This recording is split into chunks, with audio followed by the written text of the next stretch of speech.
आजचा कायदेशीर प्रश्न, पोलीस कोणालाही कधीही अटक करू शकतात का? जर तुमचं उत्तर हो असेल तर हा व्हिडिओ शेवटपर्यंत नक्की बघा.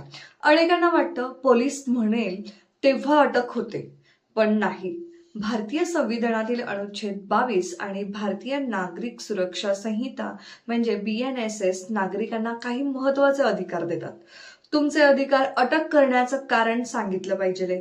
शक्य तितक्या लवकर जवळच्या नातेवाईकाला किंवा मित्राला माहिती देण्याचा अधिकार, वकिलाशी संपर्क करण्याचा अधिकार सुद्धा आहे आणि अटक झाल्यानंतर 24 तासांच्या आत मॅजिस्ट्रेट समोर हजर करणे आवश्यक आहे. जेव्हा लोकांना स्वतःचे हक्क माहीत नसतात तेव्हा त्यांची भीती वाढते, पण ज्ञान भीती कमी करतं आणि कायद्याचं ज्ञान तुम्हाला आत्मविश्वास देतं. लक्षात ठेवा, पोलीस त्यांचं कर्तव्य करतात, पण नागरिकांनी स्वतःचे हक्क जाणून घेणं तितकंच महत्त्वाचं आहे. तुम्हाला अटक झालेल्या व्यक्तीचे अजून कोणते अधिकार माहीत आहेत? कमेंटमध्ये नक्की सांगा. उद्या भेटूया आजचा कायदेशीर प्रश्नाच्या पुढच्या भागामध्ये.